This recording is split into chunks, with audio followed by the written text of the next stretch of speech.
Mari kita berdoa. Terima kasih buat hadirat-Mu diturun dan memberkati kami semua pada pagi hari ini. Kami tahu Roh Kudus ada di tengah-tengah kami. Kami percaya Tuhan ada dengan kuat di tempat ini. Bahkan Tuhan, sementara kami menerima firman-Mu, Engkau terus bekerja di tengah-tengah kami. Engkau melawat kami Tuhan. Kami tahu tanpa Engkau Roh Kudus kami tidak mampu berbuat apapun juga. Kami perlu Engkau dalam setiap aspek hidup kami. Roh Kudus, berbicara kepada kami, sampaikan firman-Mu Tuhan. Urapi hati pikiran kami, urapi hamba-Mu Tuhan. Hamba bergantung kepada Engkau Roh Kudus. Berbicara, sampaikan firman-Mu. Urapi hamba, dalam nama Yesus kami berdoa. Haleluya. Amin, amin. Shalom semuanya. Shalom.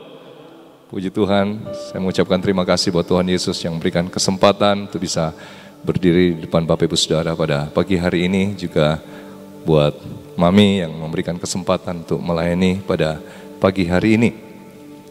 Ya, terlebih dahulu saya perkenalkan, nama saya Pendeta Aris Andrianto. Saya dari Manado, saya gembala jemaat di GBI Rema di Kota Manado. Dan kalau lihat muka saya pasti mirip-mirip dengan Ko Victor. Jadi saya adiknya Ko Victor HTE Semarang. Ya, Ko Victor kakak pertama, saya adik keempat. Ya, jadi kami 5 bersaudara. Puji Tuhan. Nah, Bapak Ibu Saudara, karena hari-hari ini kita sedang masih memperingati tentang kebangkitan Kristus, karena firman Tuhan mengatakan selama 40 hari Dia menampakkan diri kepada murid-muridnya, bahkan sampai 500 orang sekaligus Dia menampakkan diri untuk membuktikan bahwa Dia bangkit. Jadi hari-hari ini adalah hari-hari masa di mana Tuhan Yesus menampakkan diri kepada murid-muridnya. Dan saya berdoa supaya Tuhan juga akan menampakkan kemuliaannya kepada kita semua. Katakan amin. Puji Tuhan. Mari Bapak Ibu Saudara kita buka Yohanes pasal 20. Yohanes pasal 20 ayat 1 sampai 3, kemudian disambung dengan ayat 11 sampai dengan ayat 18. Saya bacakan bagi Bapak Ibu Saudara, kebangkitan Yesus. Pada hari pertama minggu itu, pagi-pagi benar ketika hari masih gelap, pergilah Maria Magdalena ke kubur itu dan ia melihat bahwa batu telah diambil dari kubur. Ia berlari-lari mendapatkan Simon Petrus dan murid yang lain yang dikasihi Yesus dan berkata kepada mereka, Tuhan telah diambil orang dari kuburnya dan kami tidak tahu di mana ia diletakkan. Maka berangkatlah Petrus dan murid-murid yang lain itu ke kubur. Ayat 11. Tetapi Maria berdiri dekat kubur itu dan menangis. Sambil menangis ia menjenguk ke dalam kubur itu. Dan tampaklah olehnya 2 orang malaikat berpakaian putih. Yang seorang duduk di sebelah kepala dan yang lain di sebelah kaki di tempat di mana mayat Yesus terbaring. Kata malaikat-malaikat itu kepadanya, Ibu, mengapa engkau menangis? Jawab Maria kepada mereka, Tuhanku telah diambil orang dan aku tidak tahu di mana ia diletakkan. Sesudah berkata demikian, ia menoleh ke belakang dan melihat Yesus berdiri di situ. Tetapi ia tidak tahu bahwa itu adalah Yesus. Kata Yesus kepadanya, Ibu, mengapa engkau menangis? Siapakah yang kau cari? Maria menyangka orang itu adalah penunggu taman, lalu berkata kepadanya, Tuhan, jikalau Tuhan yang mengambil dia, katakanlah kepadaku, di mana Tuhan meletakkan dia, supaya aku dapat mengambilnya. Kata Yesus kepadanya, Maria. Maria berpaling dan berkata kepadanya dalam bahasa Ibrani, Rabuni, artinya guru. Kata Yesus kepadanya, janganlah engkau memegang aku, sebab aku belum pergi kepada Bapa, tetapi pergilah kepada saudara-saudaraku dan katakanlah kepada mereka bahwa sekarang aku akan pergi kepada Bapakku dan Bapamu, kepada Allahku dan Allahmu. Maria Magdalena pergi dan berkata kepada murid-muridnya, murid-murid, aku telah melihat Tuhan, dan juga bahwa Dia yang mengatakan hal-hal itu kepadanya. Bapak Ibu Saudara, kita melihat bahwa murid-murid Tuhan Yesus dan para pengikutnya termasuk Maria Magdalena yang sangat mencintai Yesus, itu sedang berduka cita. Sebab mereka adalah orang-orang yang sangat mengasihi Tuhan Yesus. Mereka bersama-sama dengan Tuhan Yesus selama 3,5 tahun.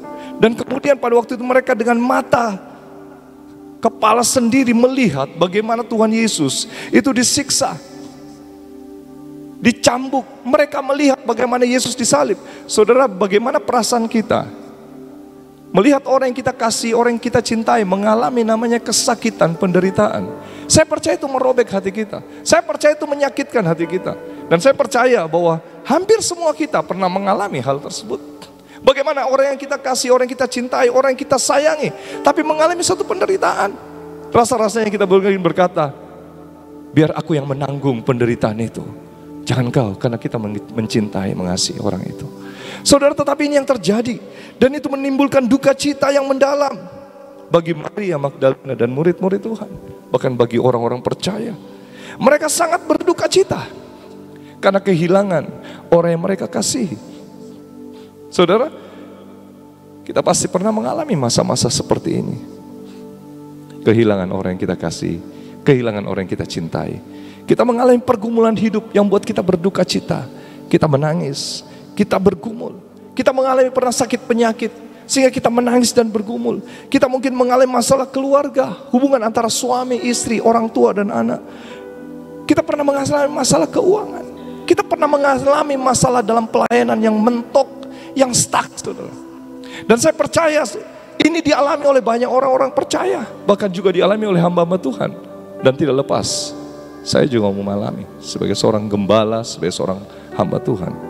Saudara, duka cita itu tidak akan lepas dari hidup kita. Selama kita hidup di dunia ini, kita akan hidup dan akan menghadapi, siap untuk menghadapi duka cita, saudara. Walaupun, saudara, dunia ini penuh dengan air mata, tapi Tuhan mau mengubah itu menjadi lembah yang bermata air. Amin.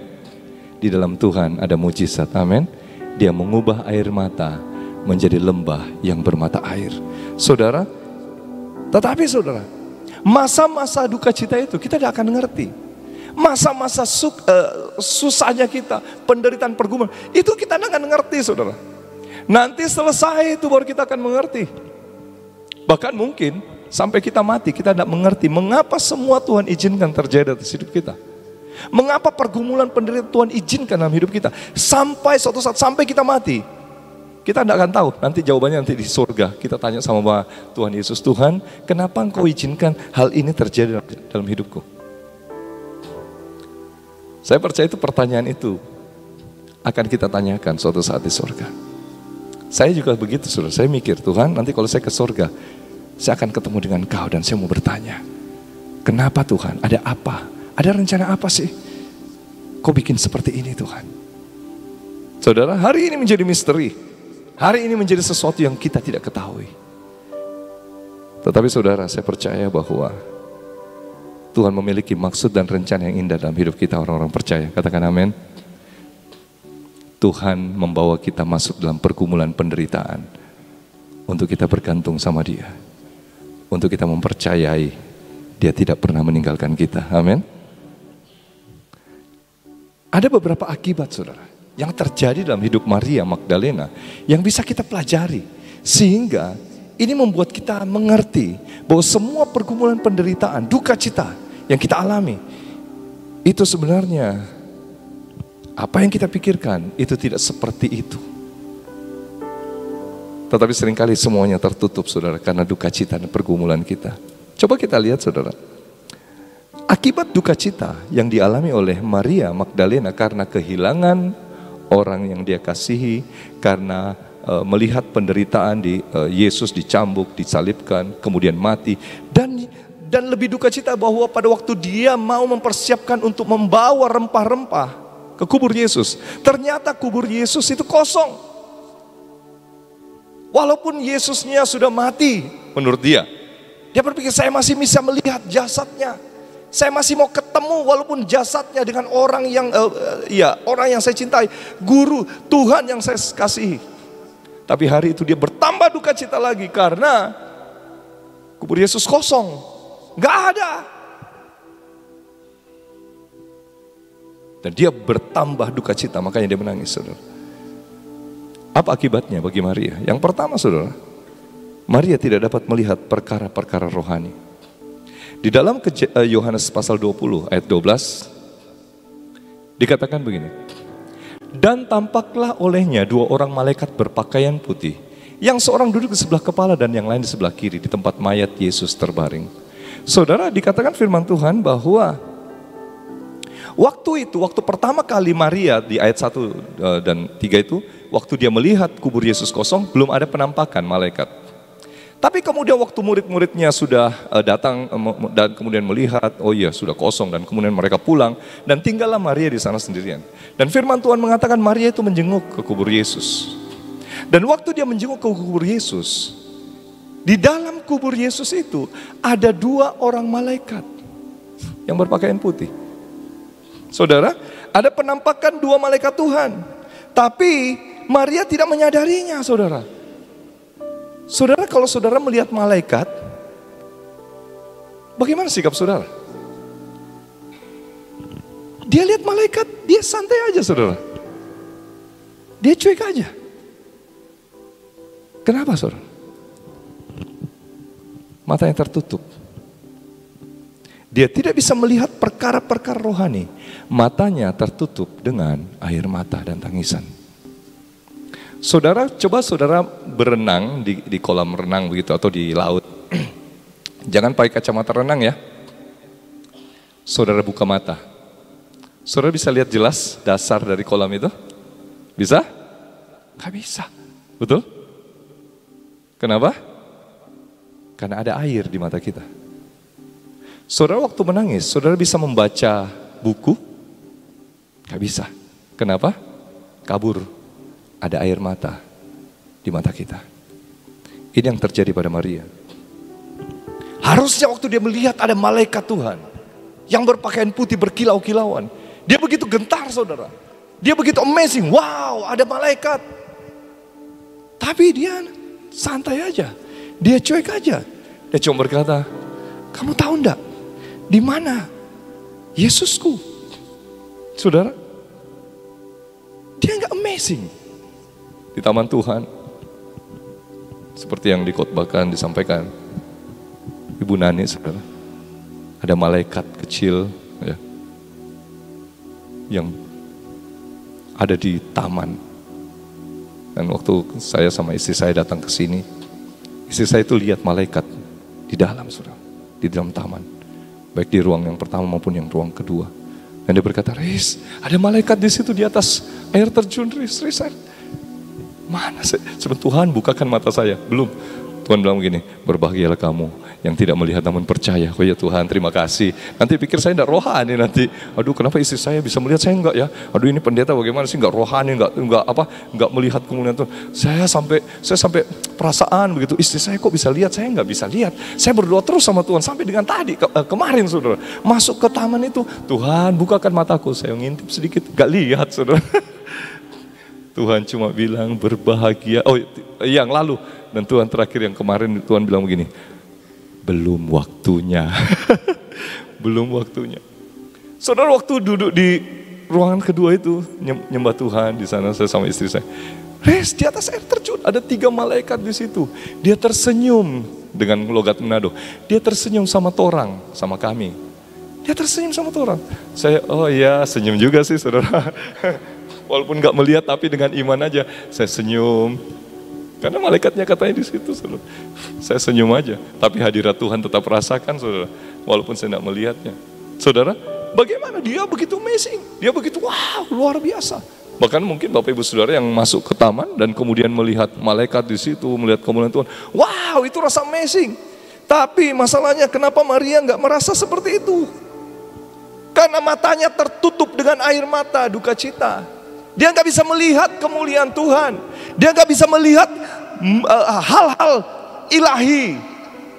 Dia nggak bisa melihat hal-hal supranatural dalam hidupnya. Karena matanya tertutup dengan air mata dan duka cita.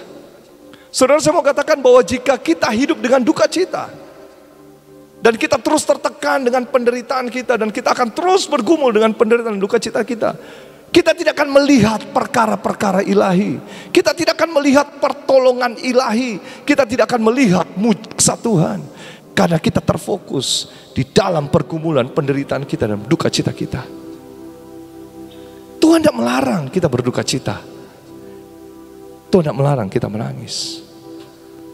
Tapi tadi pujian tadi mengatakan, di titik terendahku Tuhan datang untuk mengangkat aku. Di titik terendahku yang membelah laut dan membukakan jalan, God will make a way. Di padang belantara dia buka jalan. Seringkali kita tertutup mata kita dengan duka cita akibat penderitaan. Seringkali mata kita tertutup untuk melihat perkara-perkara ilahi, pertolongan Tuhan yang Tuhan sudah sedang siapkan untuk kita. Kita tidak lihat itu, saudara. Kenapa? Mata kita tertutup dengan duka cita dan tangisan. Pada pagi hari ini, jangan biarkan duka cita menguasai hidup kita. Jangan biarkan duka cita menguasai roh, jiwa, dan tubuh kita. Tapi biarkan hapus air matamu dan lihatlah kemuliaan Tuhan. Katakan amin. Hapus air matamu, lihatlah hal-hal ilahi yang sedang on the way untuk menolong kau dan saya. Saya khotbah ini, saudara, ini saya hidupi dengan sungguh-sungguh. Ini bukan hanya khotbah teori. Sebentar saya akan ceritakan. Saya hidupi dengan sungguh-sungguh. Karena saya punya pergumulan banyak. Saya punya masalah banyak. Tapi seringkali gini, kalau saya sedang berduka cita, kadang doa sambil nangis, saya itu tidak membandingkan diri saya dengan orang lain yang di bawah saya. Maksudnya dalam arti begini, Tuhan kenapa dia tidak sungguh-sungguh sama Tuhan? Atau kenapa dia ya melayani biasa-biasa saja, tapi dia kayaknya masalahnya nggak banyak Tuhan. Kayaknya pergumulannya tidak berat Tuhan. Saya nggak membandingkan itu dengan orang yang lebih ringan penderitaan atau pergumulan dari saya. Saya membandingkan dengan pergumulannya orang yang lebih hebat, yang lebih dahsyat. Pada waktu bulan Maret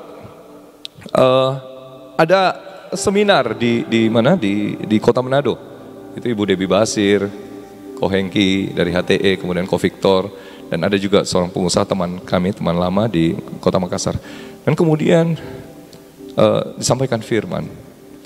Dan di dalam seminar itu dikisahkan tentang ada seorang penginjil yang dari Amerika pergi ke daerah, saya lupa, Afrika begitu, bersama dengan keluarganya, bersama dengan istrinya, dengan anaknya. Dan kemudian sementara penginjilan, istrinya sakit dan mati.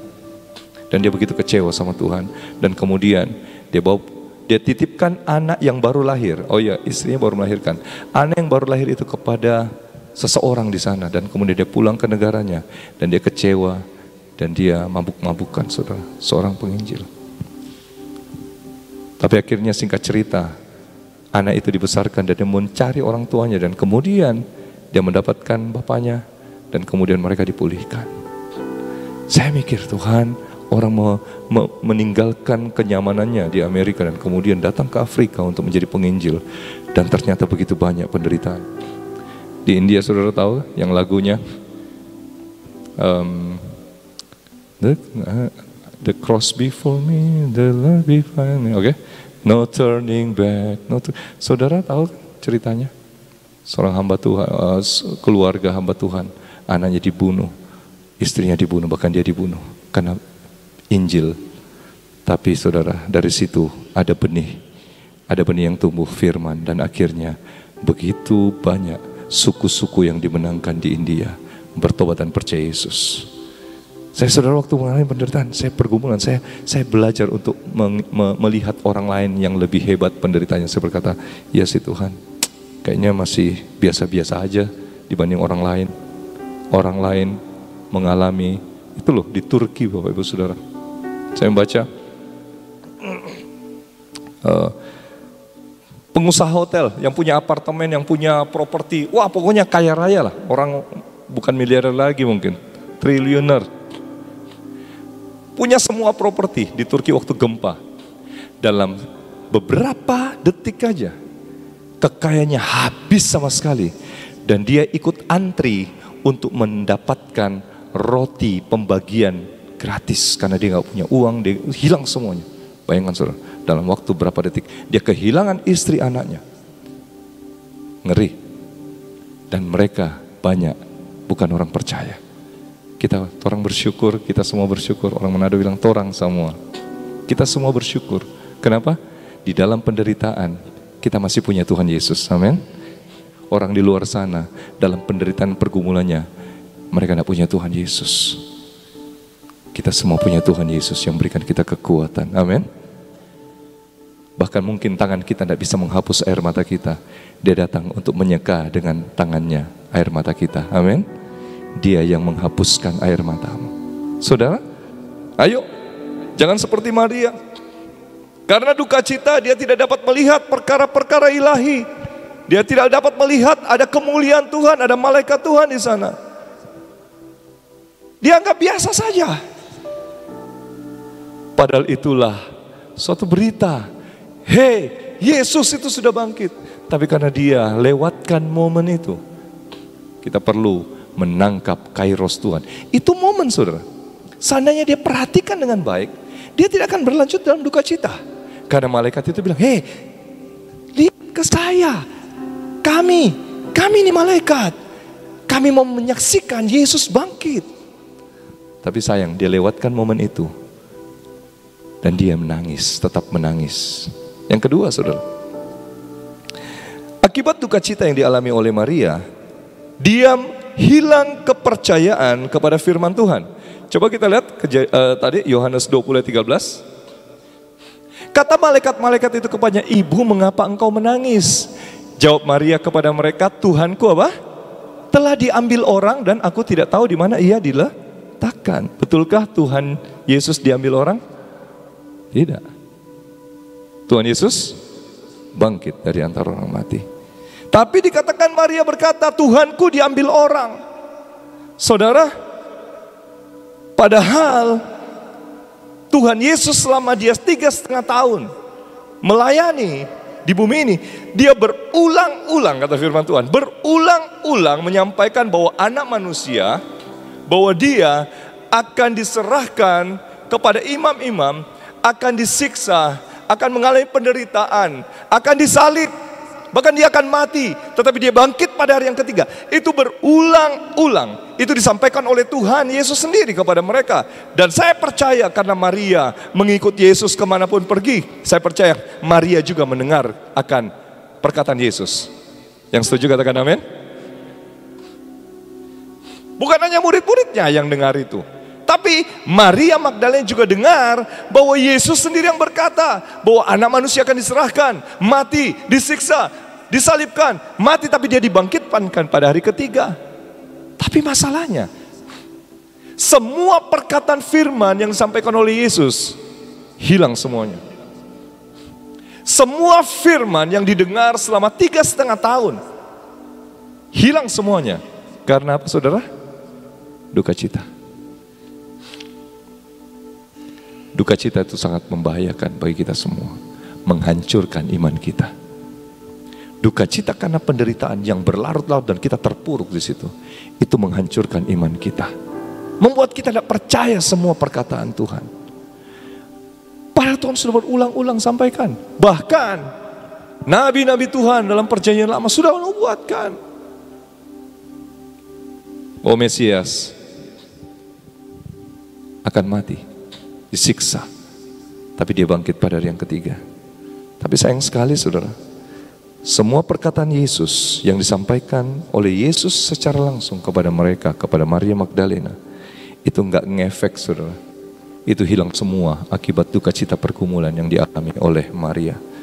Saudara, semua perkataan firman Tuhan yang disampaikan oleh nabi-nabi Tuhan, yang menyampaikan nubuatan tentang kematian dan kebangkitan Yesus Sang Mesias, itu lewat semuanya, enggak ngefek, saudara. Enggak ada artinya. Kenapa? Bukan karena dia tidak percaya. Bukan karena dia, saya tidak percaya kata Yesus. Dia sungguh-sungguh percaya. Maria sungguh-sungguh mengasihi Yesus. Maria sungguh-sungguh percaya kepada firman-Nya. Tetapi karena dia mengizinkan duka cita membuat dia terpuruk, itu yang membuat dia berkata, Tuhanku telah diambil orang. Ini bukan perkataan firman. Ini perkataan negatif. Ini perkataan bukan berdasarkan iman. Ini perkataan adalah perkataan ungkapan duka cita, ungkapan tertekan, ungkapan penderitaan. Dan berkata, Tuhanku telah diambil orang.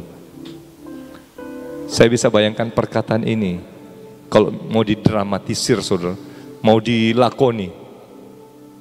Dia sambil nangis dengan kesakitan di sini, di hatinya. Kenapa? Dia cinta Tuhan. Dia percaya kepada firman Tuhan. Maria mengasihi Tuhan Yesus sungguh-sungguh.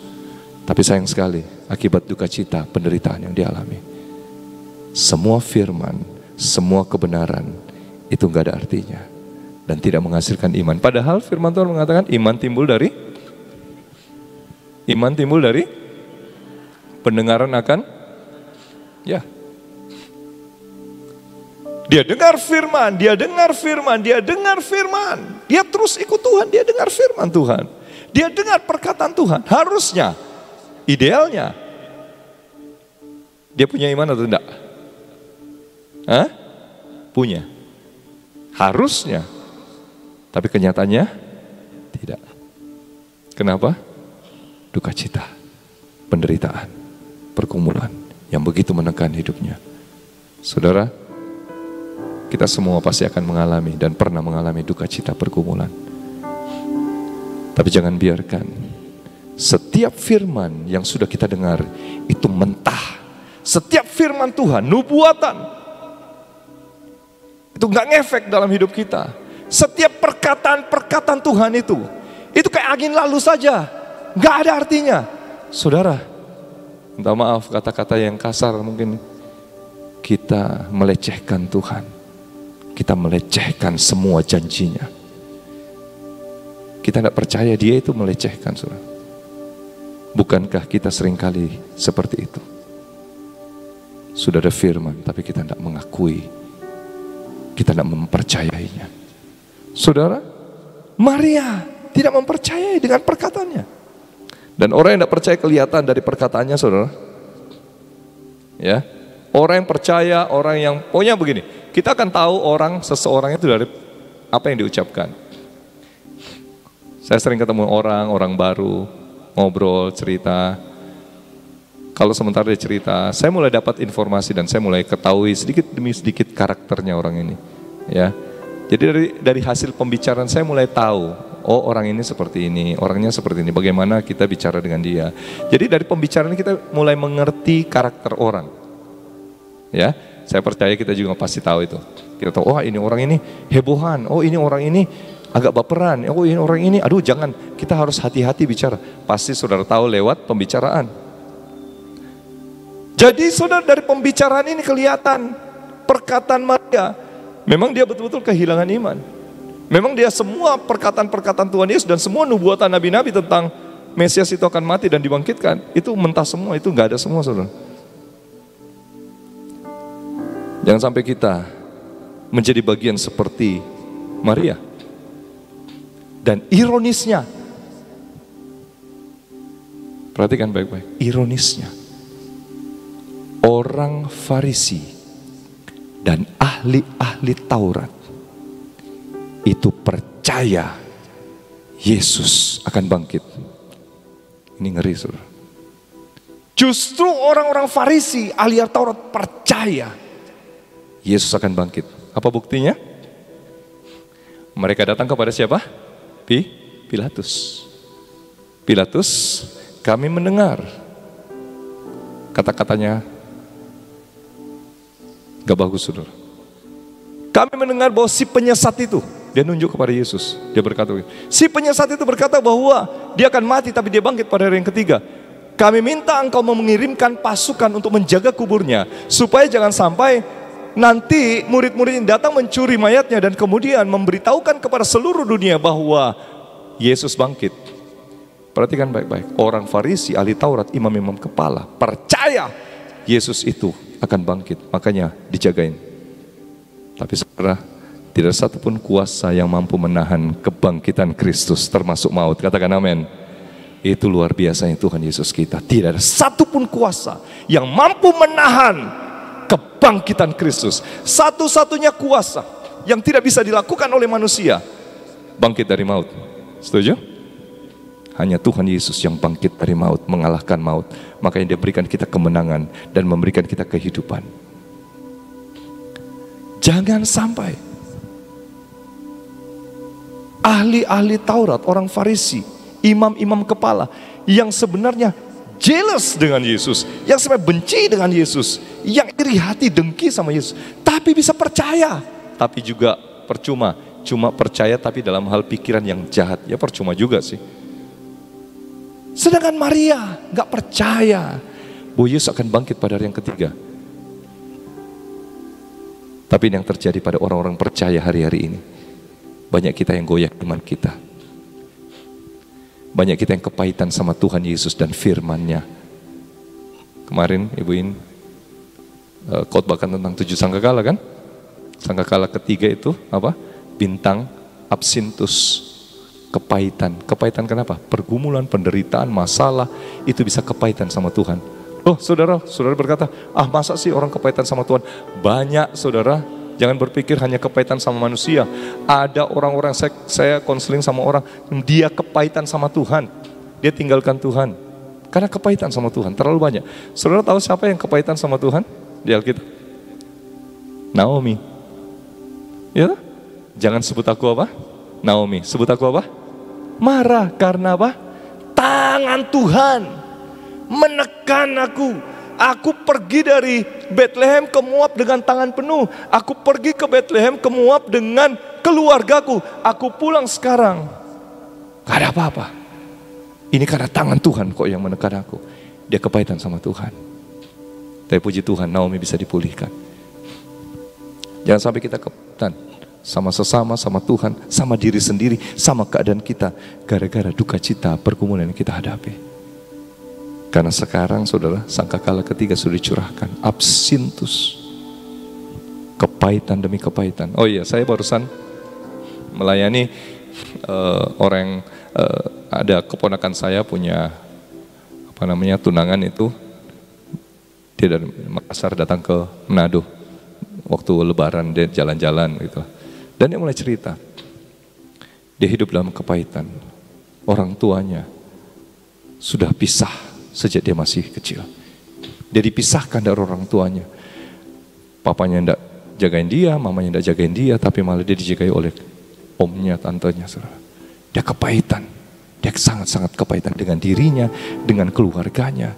Dia dengan, pokoknya macam-macam saudara. Dan karena kepahitannya, bahkan dia membawa sampai penyembahan berhala. Saudara. Wah, penyembahan berhalanya kuat sekali. Sementara saya jemput dia di bandara. Kami di atas mobil. Saya mulai bercakap-cakap dengan dia. Akhirnya dia ngomong, saudara. Saya berkata, kamu harus dilepaskan dari semua ini. Kamu dikuasai oleh roh kepahitan, kemarahan sejak masa kecilmu. Kau harus didoakan pelepasan. Harus selesai, jangan lama-lama. Kalau bisa hari ini kita selesaikan. Sementara saya bicara seperti itu, saudara, di mobil, dia di sebelah saya nyetir. Dia bilang begini,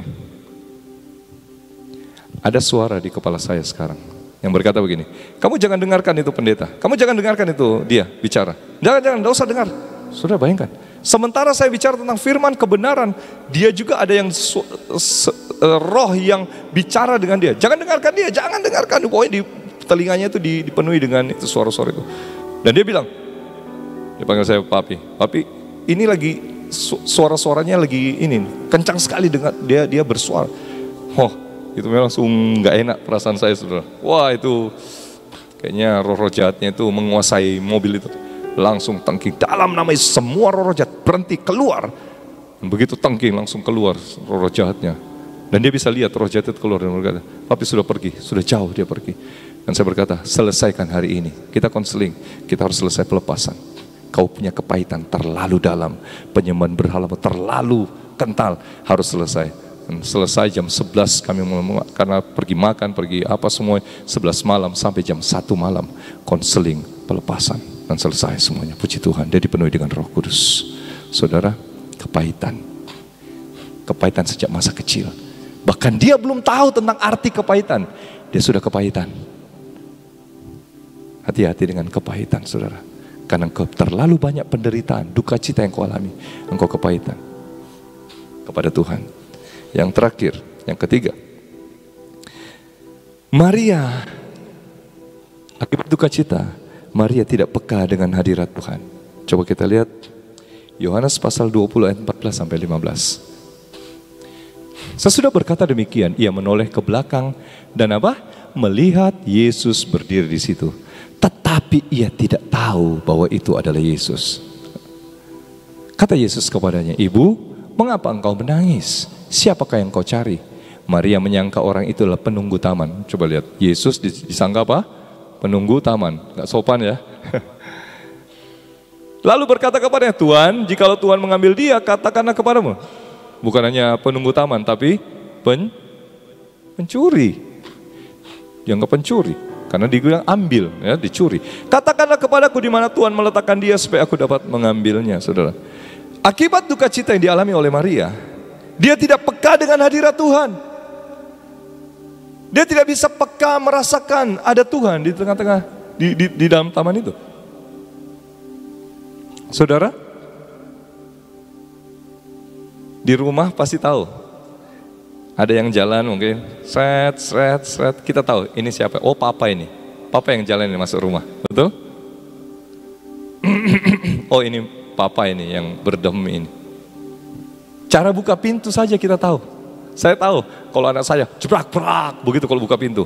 Tapi kalau mama mertua saya bukanya itu pelan, cerek, nanti dia tutup lagi. Kalau anak saya yang paling kecil lebih sangar lagi, dia buka banting, brang, langsung tahu itu si Clara itu. Kalau bukanya begitu, nutup pintu. Saya harus kalau buka pintu, tutup pintu pelan-pelan, nak. Gitu harusnya. Tahu dari apa? Cuma begitu aja kita bisa merasakan, toh. Saudara, tapi Maria tidak bisa merasakan ada Tuhan di situ. Saudara, bayangkan akibat duka cita yang mendalam, gak bisa rasakan kehadiran Tuhan. Ini ngeri, saudara. Kalau kita sudah gak bisa rasakan hadirat Tuhan di tengah pergumulan kita, itu malah petaka buat kita. Kenapa? Karena kekuatan kita dari siapa sebenarnya? Dari Tuhan. Tapi kalau kita gak bisa rasakan hadirat Tuhan, justru di titik terendah kita, mau jadi apa? Mau dapat kekuatan dari mana? Makanya Daud berkata, sekalipun aku dalam lembah kekelaman, itu lembah bayang-bayang maut, saudara. Tapi aku tahu, engkau ada di sana. Gada dan tongkatmu itu menghibur aku. Kita harus seperti Daud, saudara, bukan seperti Maria. Waktu kita berada di titik terendah, terpuruk, kita harus tahu bahwa dia ada juga di sana. Amin. Jangan seperti Maria dan berkata, aku bergumul sendirian, aku nangis sendirian. Enggak ada Tuhan. Betul enggak ada Tuhan? Ada. Bahkan dia begitu close, dekat. Tapi dia tidak bisa rasakan kehadiran Tuhan. Seringkali kita tidak bisa rasakan kehadiran Tuhan karena terlalu tertekan dengan depresi, dengan masalah pergumulan kita. Jangan sampai saudara tidak bisa rasakan hadirat Tuhan. Justru di masa-masa engkau susah, justru di saat-saat itulah kita perlu kehadiran Tuhan. Amin. Karena kekuatan kita di dalam hadiratnya. Kekuatan kita waktu kita masuk di dalam hadiratnya.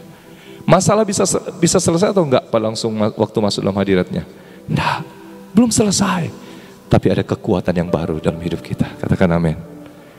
Ada iman yang tumbuh, menguatkan dan meneguhkan hati kita kalau kita masuk dalam hadirat Tuhan. Saya kalau masalah pergumulan, saya tidak lari kemana-mana. Saya nggak curhat sama kiri kanan. Susah, jadi pendeta susah, saudara. Kalau jemaat yang punya masalah, dia curhat sama siapa? Hah? Pinter. Ya toh? Kita ini seperti apa ya? Menampung. Ember gitu ya. Ember. Oh, curhat. Wah, curhat semua kan? Pelepasan. Ya toh, kepahitan. Ceritain semua. Kalau pendeta punya pergumulan, lari kemana? Jemaat. Jemaat bilang, orang Manado bilang begini, hele kita saja punya pergumulan, apa ya Pak Pendeta? Maksudnya begini, sedangkan saya saja punya pergumulan penderitaan, sekarang saya mau dengar Pak Pendeta lagi mau curhat. Iyalah, mau curhat kemana? Tuhan.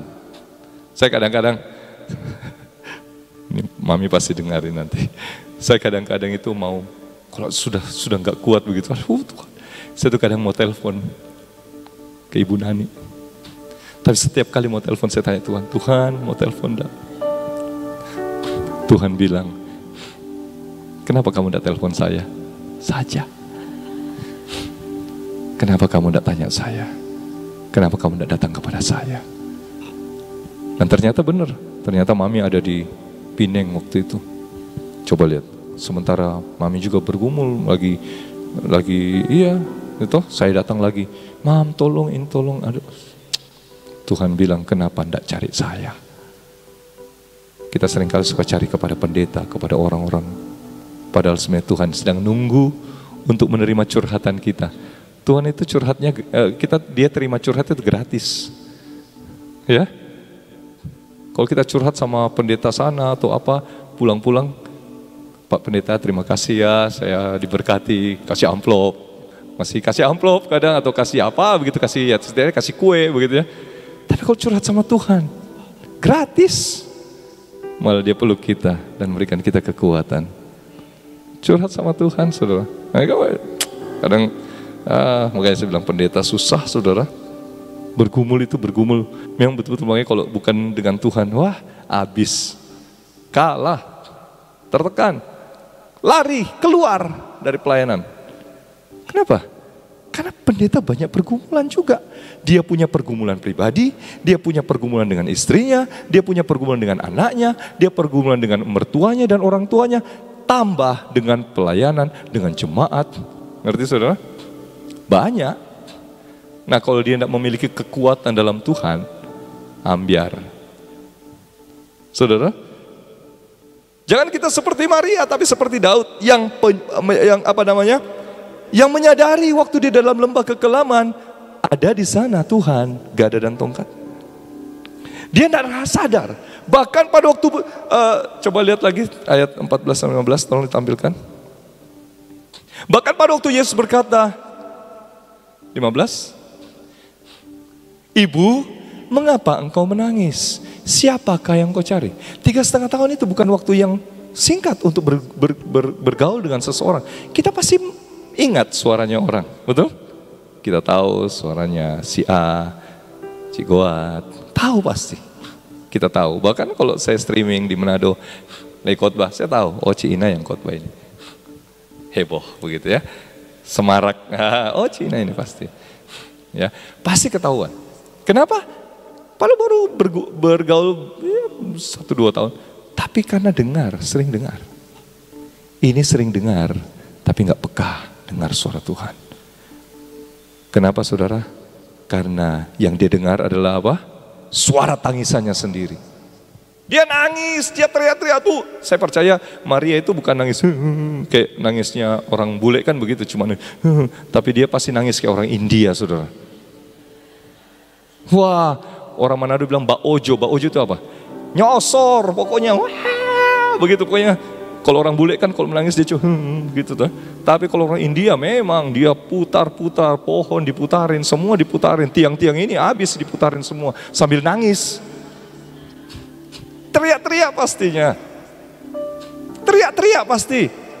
Dan yang dia dengar adalah suara teriakannya, suara tangisannya.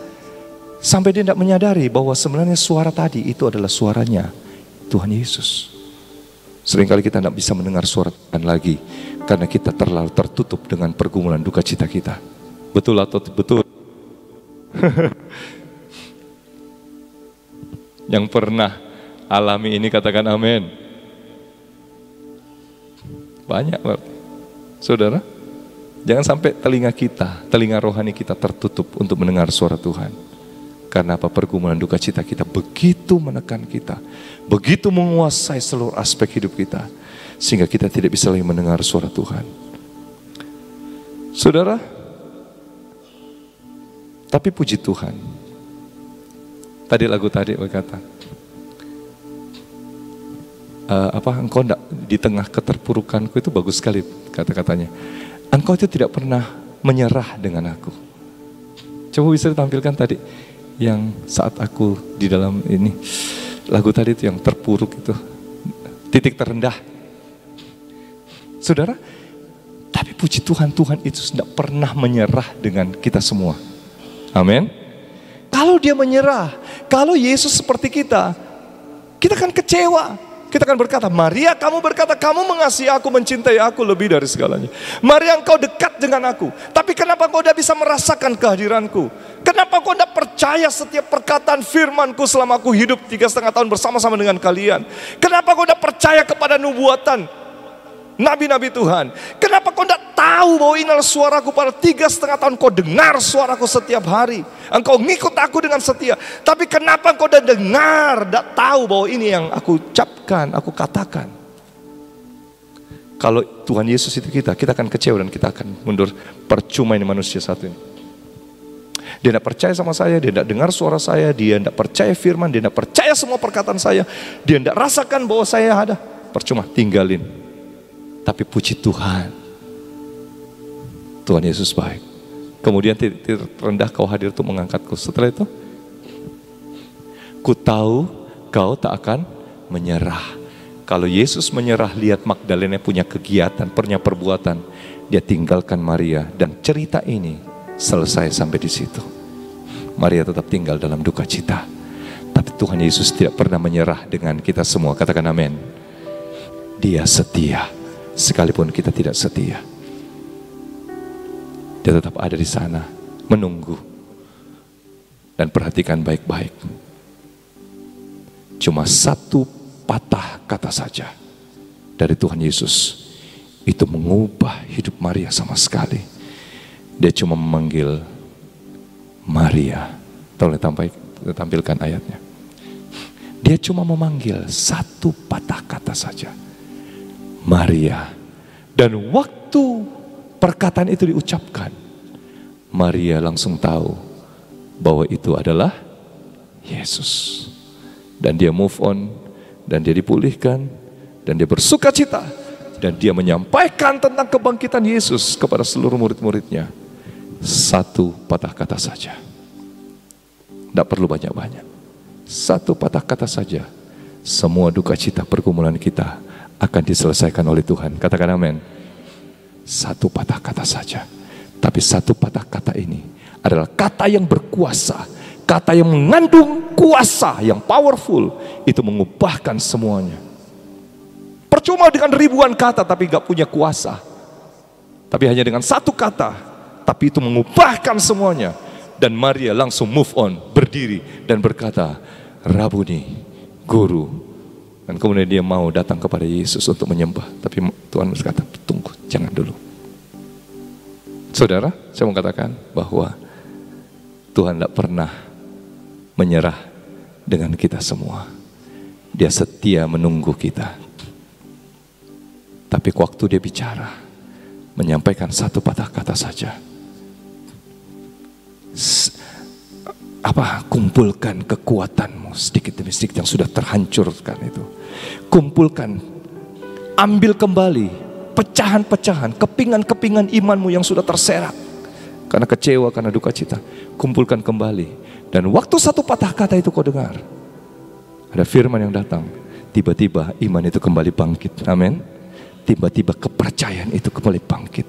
Firman Tuhan mengatakan, buluh yang terkulai tidak akan dipatahkan, sumbu yang pudar nyalanya tidak akan dipadamkan. Artinya masih ada harapan. Amin. Masih ada harapan. Asalkan jangan kau tinggalkan Tuhan. Tetap percaya. Kumpulkan keping demi keping, potongan demi potongan imanmu yang sudah hancur. Bangun kembali untuk mempercayai Tuhan sanggup untuk menolong kita. Amin. Biar firman Tuhan pada pagi hari ini jadi berkat buat kita semua. Saya tutup dengan sebuah kesaksian. 3 bulan lalu, istri saya dipanggil pulang oleh Tuhan. Dan saya mengalami banyak pergumulan sebelum itu. Karena istri saya sudah sakit, yang sudah belasan tahun yang lalu sudah mulai sakit. Saudara. Tapi operasi dan kemudian kista. Saudara. Dan seperti mami. Tapi kistanya agak ganas dan akhirnya sudah kemana-mana dan sudah complicated lah. Dan akhirnya Tuhan sudah bicara sama saya. Dan saya sudah siap. Tuhan sudah bicara bahwa Tuhan mau panggil pulang. Dan kemudian malam sebelum meninggal, saya telepon mami, mami tolong doakan saya. Ini sudah parah. Dan mami bilang begini, Riz, kamu siap sebelum pagi Yeni akan dipanggil pulang. Oh iya mam, mami dapat penyataan Tuhan. Iya, tadi malam mami doa, Tuhan sudah bilang, oh iya mam, kamu pegang, kamu jagain, kamu pegang supaya kamu bisa sama-sama sebelum meninggal. Dan kemudian, oh iya, oke, saya sudah siap. Jadi memang saya sudah persiapkan, saya sudah doa penyerahan, saya sudah doakan dia, saya sudah tanya sama istri saya, kamu siap untuk kembali kepada Tuhan Yesus? Sudah siap. Oh siap sekali. Dia begitu percaya. Siap. Oke, sudah. Kalau misalnya begitu, oke, kita doa penyerahan. Saya doakan beberapa hari sebelumnya. Jadi sudah siap semua, sudah tahu semua. Dan kemudian benar, jam-jam 1 dini hari saya pegang tangannya dan kemudian dia selesai, finish strong, dia kembali kepada Tuhan Yesus. Saudara, tapi sebelumnya itu adalah masa-masa duka cita yang mendalam bagi saya. Bertahun-tahun, nggak ada orang yang tahu pergumulan saya. Cuma kami berdua, tangisan, duka cita, setiap hari, setiap malam. Bahkan dimanapun saya bisa menyendiri bersama dengan Tuhan, saya ucapkan duka cita saya. Tapi ya begitulah, maksudnya seperti itu. Dan setelah itu pastilah berduka cita. Kita kehilangan orang yang kita kasih, pasti berduka cita. Seperti Maria tadi. Tapi puji Tuhan saudara, puji Tuhan bahwa saya bisa selesaikan semua. Karena saya tahu, puji Tuhan saya nggak seperti Maria. Begitu maksudnya. Maria nggak bisa rasakan hadirat Tuhan. Saya justru di dalam penderitaan duka cita, saya bisa menikmati hadirat Tuhan. Saya dengar suara Tuhan terus bicara. Puji Tuhan, itulah kekuatan saya. Saya bisa percayakan firman Tuhan. Walaupun saya sudah percaya, Tuhan aku percaya, mujizat terjadi. Tapi nggak terjadi mujizat. Saya tetap berkata, aku percaya kepada Tuhan Yesus dan firman-Mu, Engkau baik. Dan akhirnya puji Tuhan selesai. Saudara tahu, dalam waktu 2 minggu, puji Tuhan, saya bisa move on. Saya bisa kembali melayani Tuhan. Soalnya saya ini gembala, saudara. Kalau saya membawa duka cita itu, roh duka cita itu saya bawa ke sana kemari dengan kepada jemaat, dan saya impartasikan kepada jemaat bagaimana kira-kira saudara roh duka cita itu begitu menguasai saya, dan saya pasti bagikan itu kepada jemaat. Dan saya berkata, Tuhan saya nggak mau Tuhan, urapan impartasi akan dibagikan kepada jemaat dengan duka cita, dengan kesakitan, dengan kekecewaan, pokoknya seperti itulah. Saya nggak mau Tuhan, saya nggak mau Tuhan. Ini umat-Mu, saya mau betul-betul mengimpartasikan urapan yang benar dari Tuhan, bukan dari kedagingan saya, bukan dari kesedihan saya, kedukacitaan saya. Saya nggak mau Tuhan. Saya doa begitu sama Tuhan, teriak sama Tuhan, dan puji Tuhan, Tuhan angkat semuanya, sehingga saya bisa jalan semuanya bersama dengan Tuhan. 3 minggu kemudian ada juga seorang ibu yang kehilangan suaminya. Dan teman saya bilang, kasihan itu ibu itu kehilangan suaminya. Dan dia barusan kehilangan suaminya. Terus saya bilang begini, bawa saya ke ibu itu. Saya mau ketemu dengan ibu itu. Untuk apa Pak Aris? Saya mau menyampaikan apa yang terjadi atas hidup saya, supaya dia bisa kuat. Bayangkan saudara, baru 3 minggu saya ketemu dengan ibu itu, dan saya bicara terus, sampaikan semua yang terjadi atas hidup saya, semua yang saya alami dengan Tuhan. Saya cerita semua sama dia.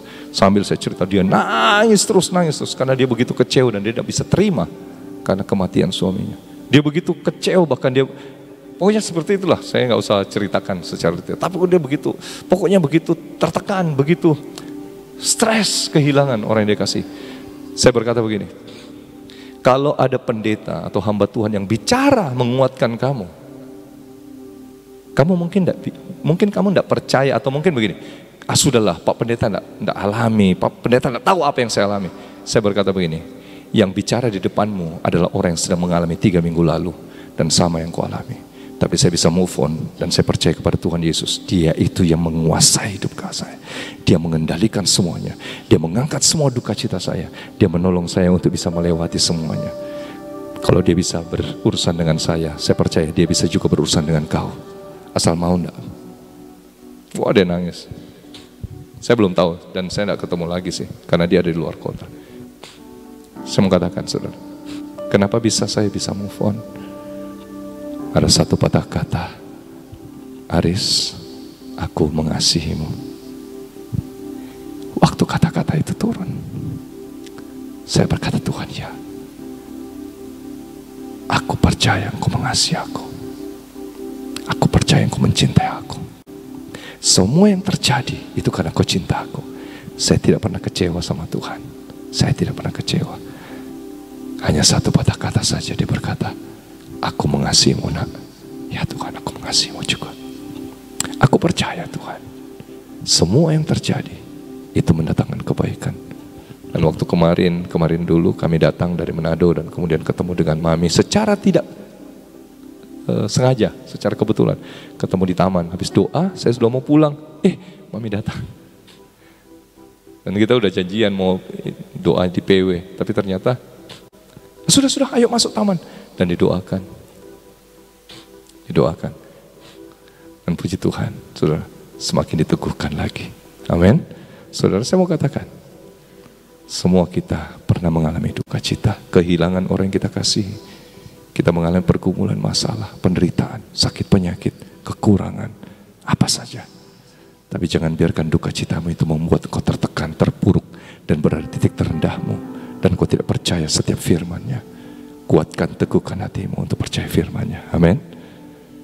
Dia tidak pernah meninggalkan kita. Mari kita bangkit berdiri di hadapan Tuhan. Mari kita berdoa. Terima kasih Tuhan buat firman kebenaran-Mu yang sudah kami terima pada pagi hari ini. Kuatkan, teguhkan kami.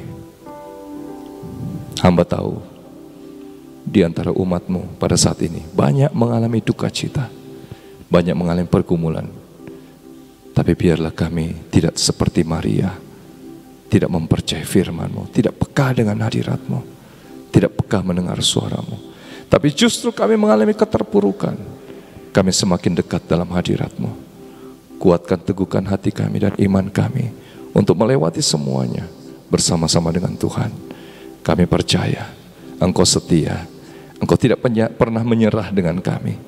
Engkau setia untuk menunggu kami.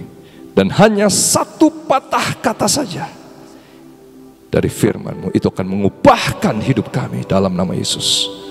Hanya satu patah kata saja dari perkataan-Mu akan mengubahkan hidup kami. Terima kasih Tuhan. Kami berdoa bersyafaat bagi kota dan bangsa kami. Pulihkan Tuhan, lindungi jaga kota dan bangsa kami. Begitu banyak ancaman-ancaman yang sudah ada di depan pintu. Resesi, bencana alam, gelombang panas, orang-orang yang bermaksud jahat, roh-roh kuasa kegelapan sudah ada di depan pintu untuk mengganggu kota dan bangsa kami. Kami mohon perlindungan Tuhan.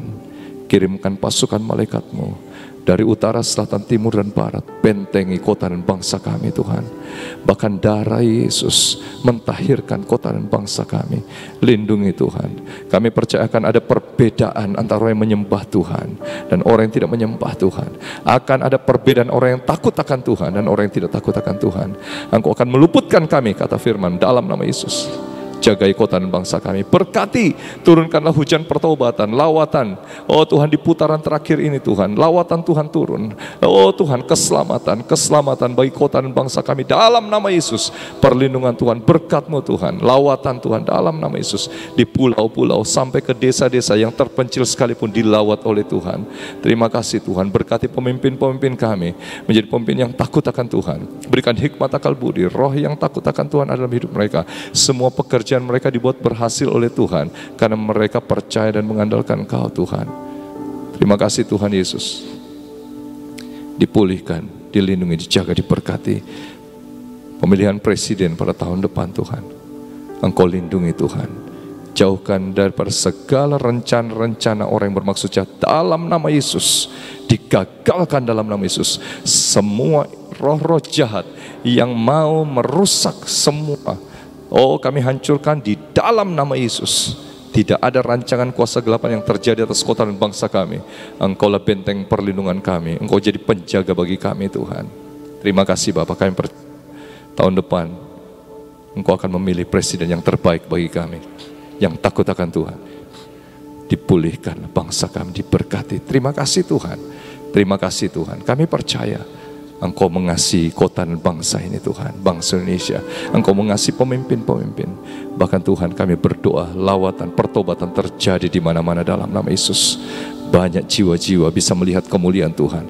Bahkan Kau memberikan manifestasi ilahi-Mu Tuhan bagi kota dan bangsa ini Tuhan, supaya mereka bisa melihat kemuliaan Tuhan dan mempercepat untuk mereka percaya, penuaian jiwa-jiwa dalam nama Yesus.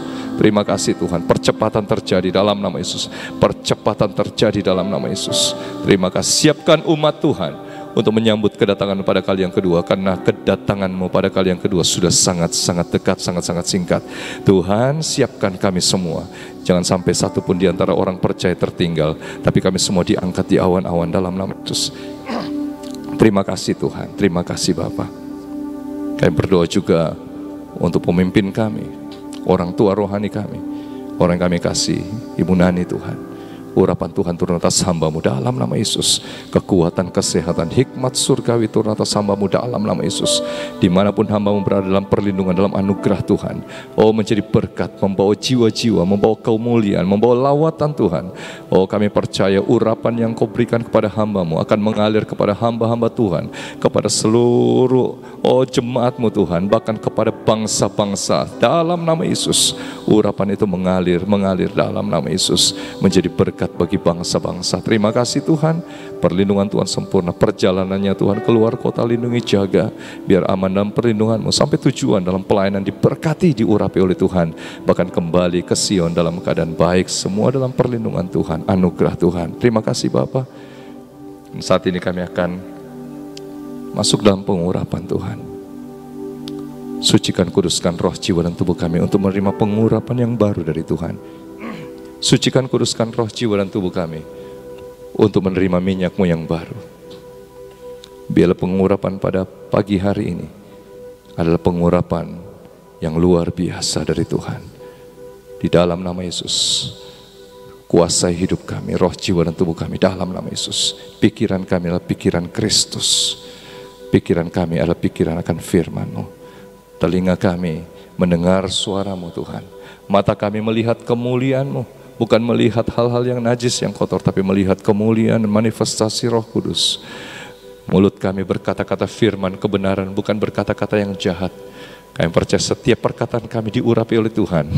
Bahkan perkataan kami akan mengandung kuasa dalam nama Yesus. Biarlah hati kami mencintai Engkau lebih dari segalanya, mengasihi Engkau lebih dari segalanya. Biarlah hati kami adalah hati yang tulus dan murni seperti Daud ya Tuhan. Biarlah kami mencintai Engkau Tuhan. Semua kebodohan, pemberontakan, kebebalan, keinginan dosa dihancurkan dalam nama Yesus. Engkau lepaskan kami daripada yang jahat. Semua apa yang kami kerjakan dengan tangan kami dibuat berhasil oleh Tuhan dalam nama Yesus. Tidak ada satupun yang gagal, karena urapan Allah turun memberkati tangan kami di dalam nama Yesus. Kaki kami berjalan dalam seluruh kebenaran-Mu Tuhan. Kemanapun kami berada menjadi berkat dan kesaksian bagi banyak orang. Terima kasih untuk pagi hari ini. Kami akan mengakhiri praise and worship kami. Kami akan kembali ke tempat kami masing-masing. Mari angkat kedua tangan kita di hadapan Tuhan. Bapa, turunkanlah berkat-Mu atas umat-Mu. Pulanglah, terimalah berkat dari Bapa Surgawi, cinta kasih daripada Yesus Kristus Tuhan, dan pimpinan persekutuan kuasa Roh Kudus menyertai hidup kita mulai pagi hari ini sampai Tuhan Yesus datang pada kali yang kedua untuk menjemput dan mengangkat kita semua di awan-awan dan tinggal bersama-sama dengan Dia dalam kerajaan sorga kekal selama-lamanya. Di dalam nama Tuhan Yesus yang percaya dan diberkati Tuhan, sama-sama kita katakan amin, amin.